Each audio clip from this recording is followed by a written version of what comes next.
तो simply if we talk about acceleration, तीन scenarios हमने देखे हैं। एक सिनेरियो हमने देखा that the speed remains 10 and the acceleration is 0 in this case. दूसरा सिनेरियो हमने देखा कि स्पीड बढ़ रही है लेकिन एक्सेलरेशन कांस्टेंट है। How do I know the acceleration was constant? Because the difference and the change in velocity was 10, it was constant. फिर इस थर्ड एग्जांपल में हमने क्या देखा था कि वेलोसिटी भी बढ़ रही है और एक्सेलरेशन भी बढ़ रही है, क्योंकि जो चेंज इन वेलोसिटी है दैट वाज आल्सो हायर। अब यहाँ पे देखो, car is speeding up as it leaves the town, the driver presses on the accelerator. हमारी गाड़ी में एक्सेलरेटर होता है ताकि वेलोसिटी चेंज हो, बेशक वो रेस्ट पे हो, एक्सेलरेशन तब भी जीरो है। और अगर वो उसकी वेलोसिटी कांस्टेंट हो तब भी एक्सेलरेशन जीरो है। अजीब बात लगती है कि यार गाड़ी चल तो रही है ना, फिर भी एक्सेलरेशन जीरो है।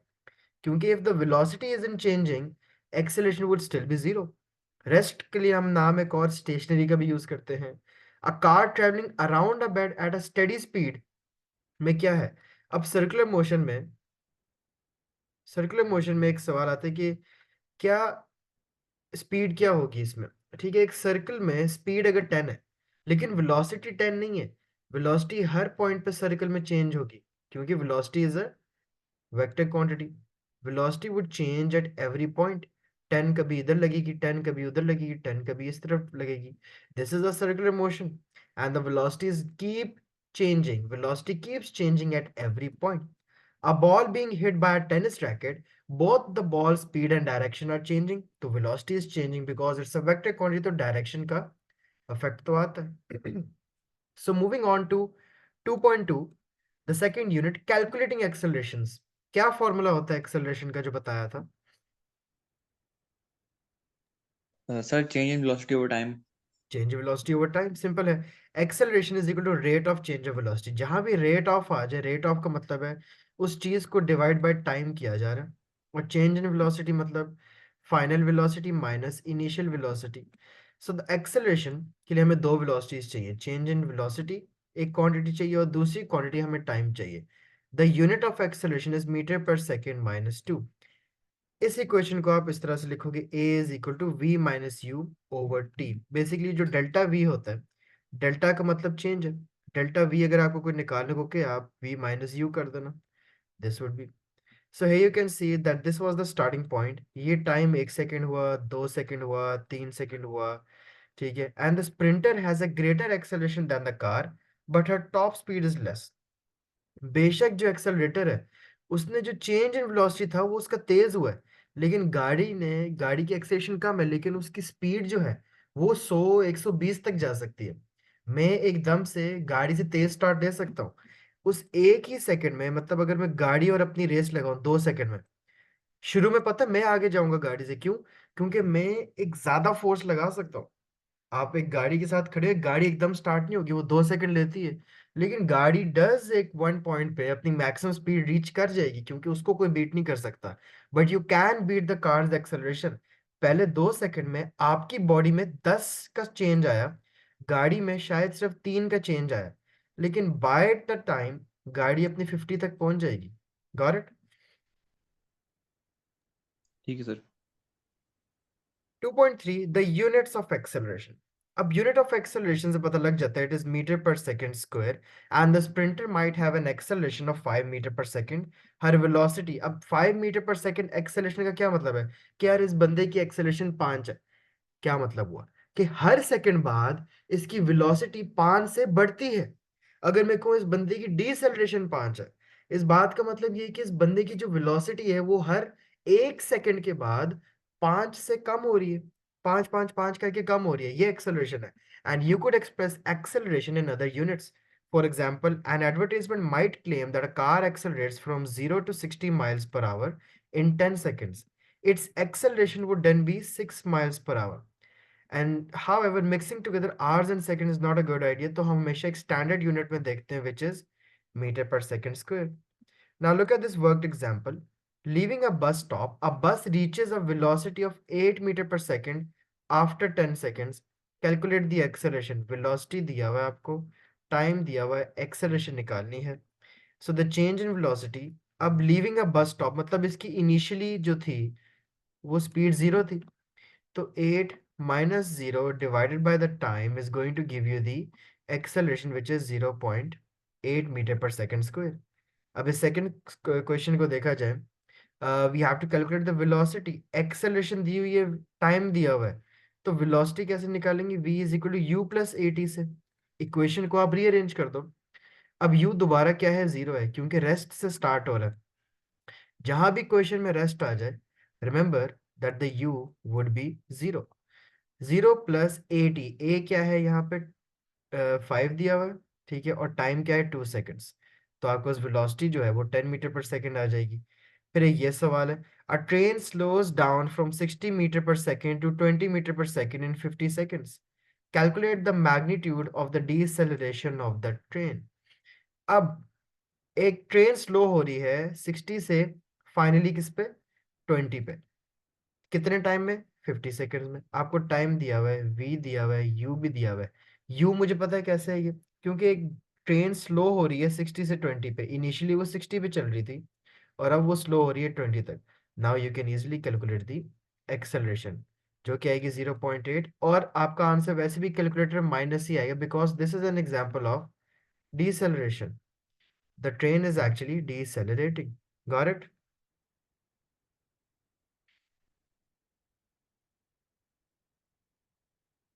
समझ आ गई? जी जी सर, आ गई। Unit 2.4, deducing acceleration. अब एक्सेलरेशन हम कहाँ से निकाल सकते हैं? मैंने आपको वेलोसिटी टाइम ग्राफ पढ़ाया था। वेलोसिटी टाइम ग्राफ का जो ग्रेडियंट होगा, that would show what? Acceleration. Got it? जी sir. The gradient of the velocity time graph tells us whether the object velocity has been changing at a higher rate or a lower rate. अब उसकी बहुत ही shapes थी। अगर उस velocity time graph की shape ऐसी हो, इसका क्या मतलब है? सर उसका एक्सेलरेशन जो है जीरो है, कांस्टेंट है। और वेलोसिटी? अ, वेलो- सर वेलोसिटी कांस्टेंट है हाँ, और और acceleration acceleration? Zero. Good, zero ये है। सही जवाब। अच्छा, अगर वेलोसिटी टाइम ग्राफ में ये, इसका क्या मतलब है? Straight line? सर जो ग्रेडियंट है वो जो एक्सेलरेशन है वो कांस्टेंट है, और जो वेलोसिटी है सर वो इंक्रीज हो रही है। ठीक है। अच्छा, अगर एक डिस्टेंस टाइम ग्राफ वाली पिछले चैप्टर की एक चीज पूछो, डिस्टेंस टाइम ग्राफ में इस लाइन का क्या मतलब है? हम्म। सर इसकी स्पीड जो है वो जीरो, रेस्ट पे है। गुड। स्पीड भी जीरो, ए भी जीरो, क्योंकि डिस्टेंस नहीं बदल रहा। Never to mix these. Good job, चलो अच्छा याद है। So acceleration is basically the gradient of velocity time graph, और ग्रेडियंट का क्या फॉर्मूला होता है? Sir y2 - y1 over x2 - x1। Good. So the graph shows how the velocity of a cyclist changed during the start of a sprint race. We can find his acceleration during the first section of the graph where the line is straight using the triangle as shown.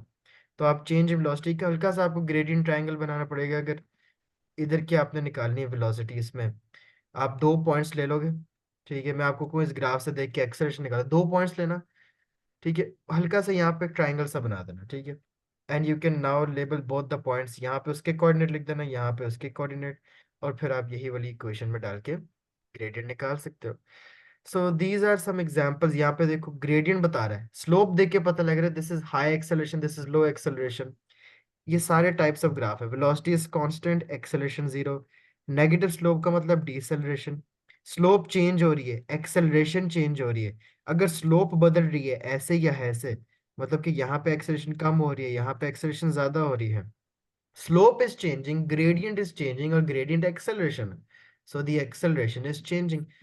This is how you can show acceleration, ठीक है, acceleration by gradient of graph, y2 minus y1 over x2 minus x1। ठीक है, आप देख लोगे, कोई बंदा पूछे कि इतने फर्स्ट 5 सेकंड में क्या एक्सेलरेशन थी, ये वाला पॉइंट ले ले, और एक आपने ये वाला पॉइंट ले लिया, ठीक है, लेट्स से, या अगर आप बेशक ये वाला भी ले लो, ठीक है, पहले इससे देख लेते हैं।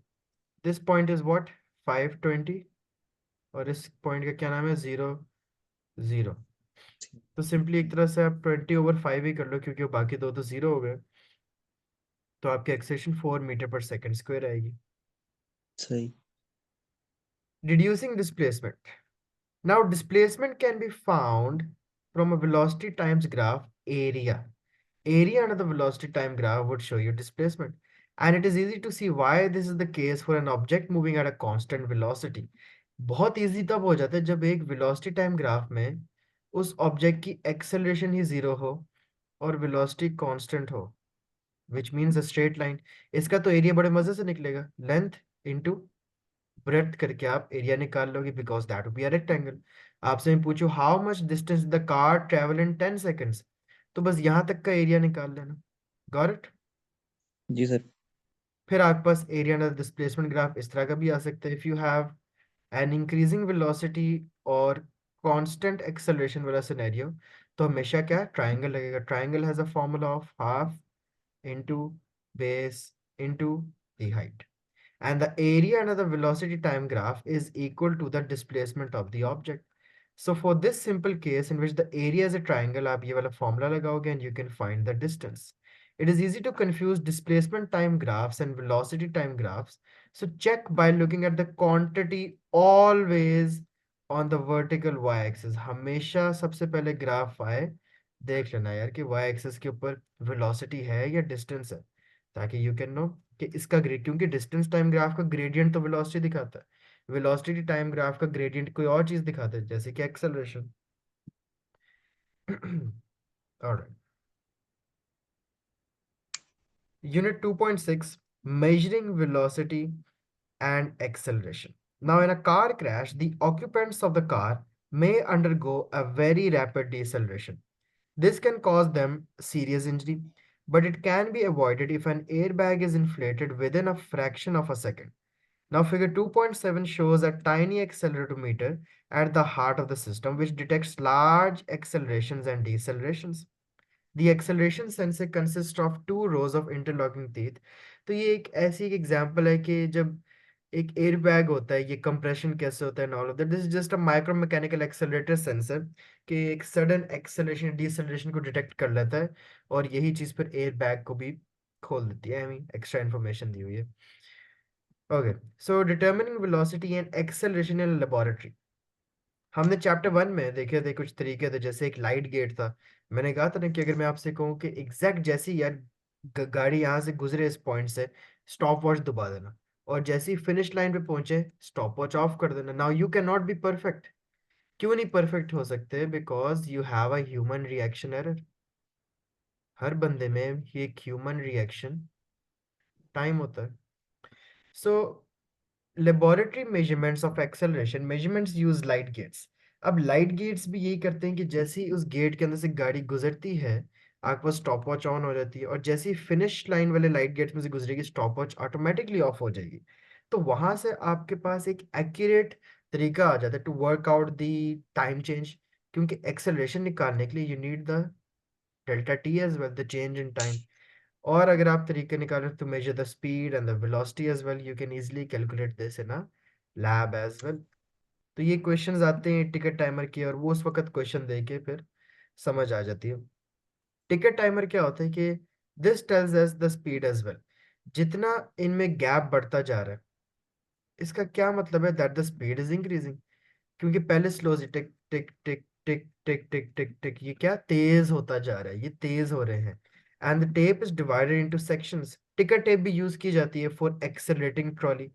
ठीक है, टिकर टेप के अंदर गैप्स बढ़ते जाएंगे जैसे जैसे आगे पास एक्सेलरेशन इंक्रीज हो जाएगी.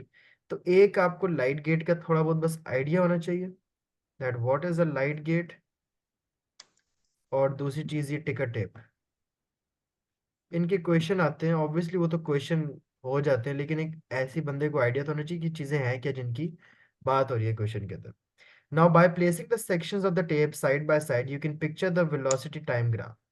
The length of each section gives the trolley's displacement in 0.10 seconds, from which the average velocity during this time can be found. This can be repeated for each section of the tape and a velocity time graph is drawn. और velocity time graph का अगर आपने फिर gradient निकालना है, वो जब बन जाएगा ग्राफ, आप क्या एक्सेलरेशन भी इजीली निकाल लोगे. यहाँ से आप कोई से दो पॉइंट ले लोगे, ये पॉइंट, और चलो दूसरा ये वाला ले लेंगे. दोनों के आप कोऑर्डिनेट्स बताओ क्या क्या है दोनों पॉइंट्स के. Point 1 and 2. इस पॉइंट का कोऑर्डिनेट है 0.2 और 1.2, और इस पॉइंट का कोऑर्डिनेट क्या है? 0.1 and four 0.7। Four got it? Something. अब फोर नहीं है सर इसका, नीचे वाले का, टू का। ये नहीं, 0.5 से ऊपर है। ये अच्छा अच्छा, सही सही 0.7 पॉइंट है, तो सही ये 0.71। ठीक है। सही। अब ये आपके पास, now you got the coordinate, simple है। This would be your y1, this would be your x1। ये आपके पास क्या है? This is your y2, this is your x2। आप फॉर्मूला में डालोगे and you can calculate the acceleration. ठीक। 7 यूनिट्स हो गए। Moving on to the equations of motion. जहां ज्यादा लगे कि हो गया काफी आज के लेक्चर का, then you can stop me as well. Projectile में कोशिश करूंगा आज ना स्टार्ट कराऊं, वो आखिरी है बस, फिर खत्म आपका। Equations of motion are another important topic of kinematics. 3 equations of motion है सिलेबस के अंदर। Number 1, v is equal to u plus a t. बाकी दो कौन सी हैं?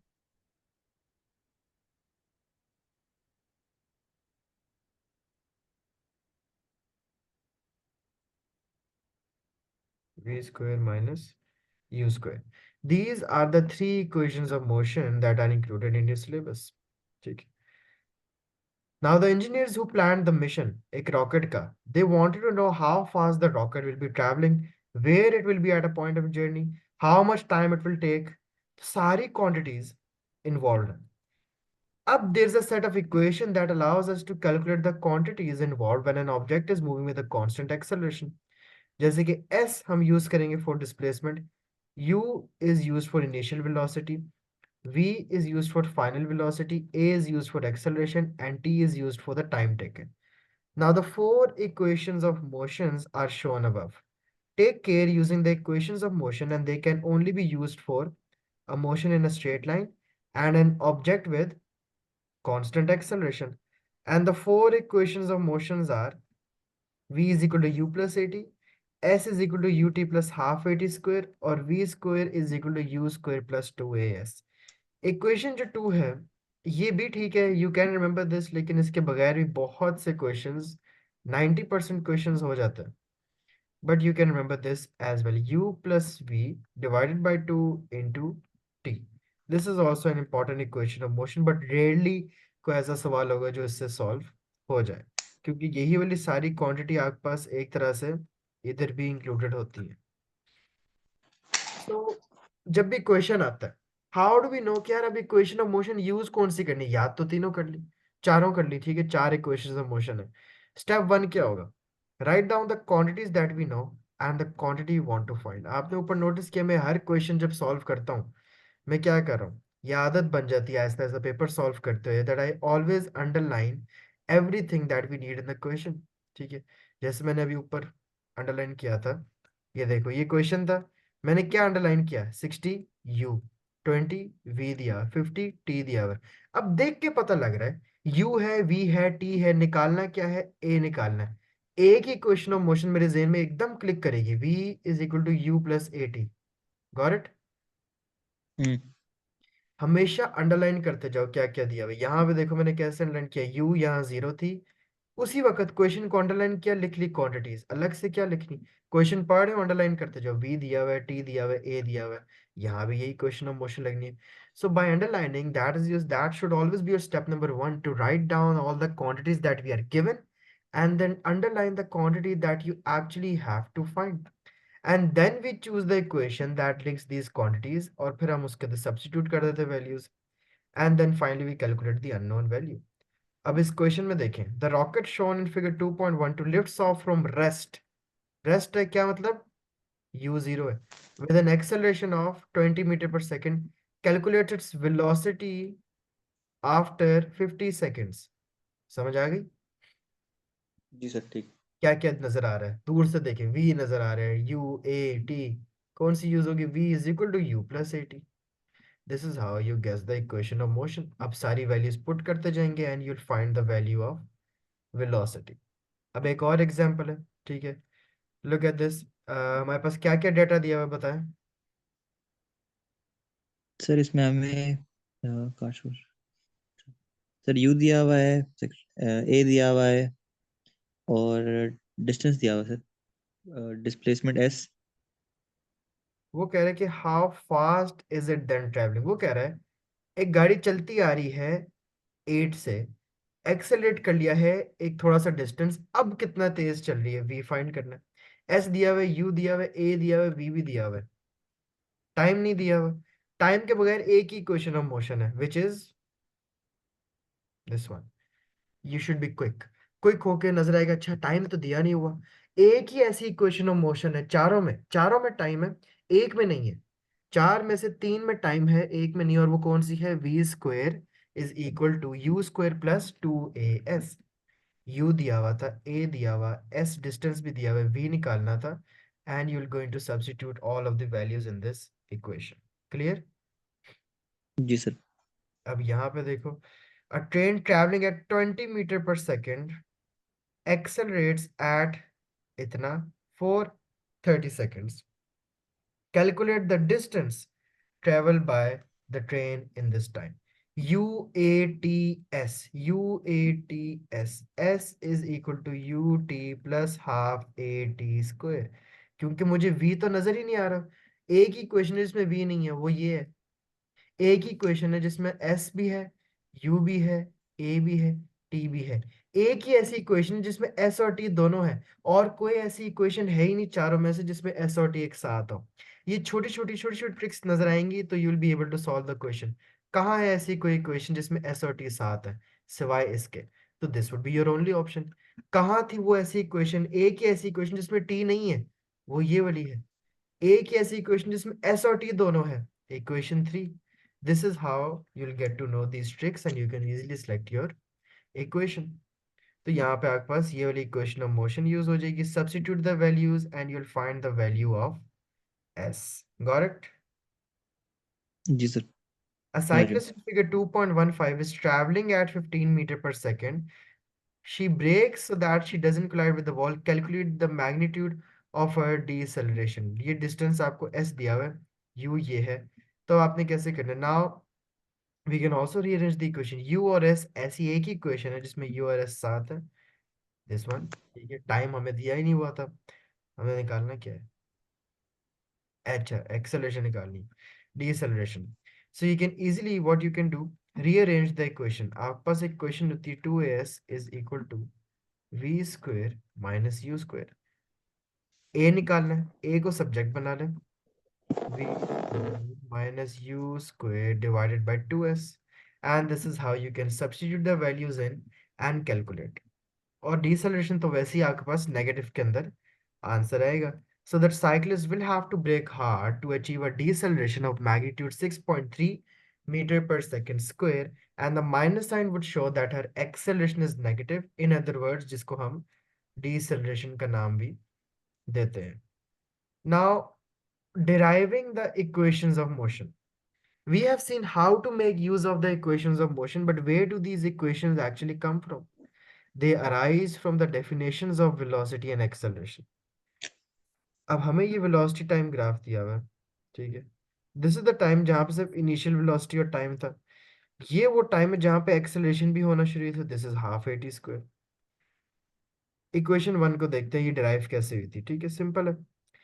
और ये डेरिवेशन पूछी जाती है, ठीक है, डेरिवेशन है। चैप्टर 1 में भी डेरिवेशन की बात हुई थी। क्वेश्चन नंबर 1 को देखते हैं। How was this derived? ये तो बहुत इजी है। ए एक्सेलरेशन का फॉर्मूला आपको पता है, acceleration was v minus u over T. आपने बस v को सब्जेक्ट बनाना है, t उधर चला जाएगा, ठीक है, और u उधर जाके ऐड हो जाएगा। This was the equation, a is equal to v minus u over t. सबसे पहले क्या होगा, t उधर जाएगा, क्या बन जाएगा, a t is equal to ये हो v गया। Minus u. अब हम्म। u उधर जाएगा तो u प्लस हो जाएगा, क्योंकि यहाँ पे वो u माइनस था। इक्वेशन 2 देखते हैं। Displacement is given by the area under the velocity time graph shows the object's velocity. अब आपको पता है कि डिस्प्लेसमेंट क्या होती है, average velocity over the time taken. Average velocity हम टोटल निकालते हैं, इनिशियल फाइनल डिवाइडेड बाय 2 कर देंगे तो एक मीन वैल्यू आ जाती है, multiplied by the time taken. Equation 3 and 4 very important derivation, star derivations हैं, ये बहुत कॉमन है, ठीक है। कि how was s is equal to u t plus half a t square, ये कहाँ से आई है? फ्रॉम 1 और 2 हमने एक साथ 3 डिराइव कर ली। v is equal to u plus a t होता है, s is equal to u plus v over 2 into t होता है। मैं क्या करूंगा, ये मेरे पास इक्वेशन थी, u plus v over 2 into time. अगर मैं इस v की जगह, ये जो मेरे पास v है, इसकी जगह अगर मैं v की जगह u प्लस ए टी लिख दूं, s is equal to u plus a t, ठीक है, मैंने ये चीज़ एक एक्स्ट्रा लिख दी है यहाँ पे, डिवाइडेड बाय 2 इंटू टी। तो ये क्या बन जाएगा अब यहाँ पे? अब आपको पता है कि जब आपको दो क्वांटिटीज होती हैं, ठीक है, you are going to take an LCM, ठीक है, एलसीएम लोगे तो इधर भी 2 आ जाएगा, उसके नीचे भी, बट आपको ऊपर भी न्यूमरेटर में भी 2 डालना पड़ता है। सो ये बन जाएगा 2 u t plus 2 plus a t square divide by 2, ठीक है, तो 2 से कट जाएगा, ठीक है, और आपके पास क्या रह जाएगा, you t plus half a T over 2, या you t plus half a T square. Equation 4 ये तो मेरे ख्याल से 10 दफा एग्जाम में आ चुकी है कि v is equal to u square plus 2s कहाँ से है? सिंपल वही तरीका है एलसीएम वाला, you can look at the derivation and then solve it as well. बहुत रेयर आ सकती है डेरिवेशंस, और जितने चैप्टर्स होंगे, जितने चैप्टर्स में हमने जितने फॉर्मूलाज पढ़ने हैं, उन सब की डेरिवेशंस इंपॉर्टेंट होती हैं। A2 के अंदर जाके तो बहुत ही ज्यादा होंगी, एएस में भी है। ये भी हो गया। नेक्स्ट क्या है? Uniform and non uniform acceleration. Bye looking at the velocity time graph कैसे पता लग सकता है कि एक्सेलरेशन यूनिफॉर्म कब थी और नॉन यूनिफॉर्म कब थी?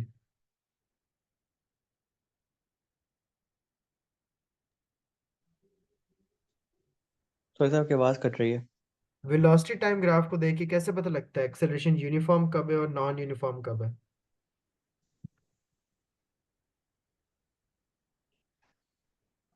How would we know that by looking at the graph कि कब एक्सेलरेशन यूनिफॉर्म थी, कब नॉन यूनिफॉर्म थी?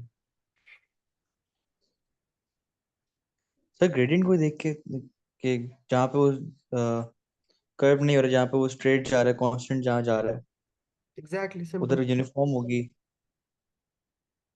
बिल्कुल। सो कांस्टेंट एक्सेलरेशन को हम यूनिफॉर्म एक्सेलरेशन का नाम भी देते हैं, और नॉन यूनिफॉर्म एक्सेलरेशन का कि जब वो बस स्ट्रेट लाइन ना हो, लाइक दिस, सिंपल है। अब एक कर्व वेलोसिटी टाइम ग्राफ में आप एक्सेलरेशन कैसे निकाल सकते हो? By drawing a tangent. मैं आपसे पूछूं, what was the object's acceleration at 20 seconds, आप 20 सेकंड्स पे एक टेंजेंट बना लो ऐसे करके, ठीक है, जब वो टेंजेंट बन जाए, अब उस टेंजेंट का आप ग्रेडियंट ले लो। Got it? So जी the सर ठीक। acceleration at any instant in time is given by the gradient of the velocity time graph. The triangle in figure 2.1, it shows how to find the acceleration at t is equal to 20 seconds. At the time of interest, mark a point on the graph and draw a tangent to the curve at that point. Make a large right angle triangle and use it to find the gradient. फिर आप easily कर सकते हैं, क्योंकि एक curve line जब भी होगी और मैं पूछूं यार एग्जैक्ट इस पॉइंट पे कितनी है, एक टेंजेंट बना लेना जल्दी से, इस तरह करके एक टेंजेंट बना लिया, और फिर ग्रेडियंट ट्रायंगल बना के एक ये पॉइंट लिया और एक ये पॉइंट लिया, and you can then apply the y2 minus y1 over x2 minus x1।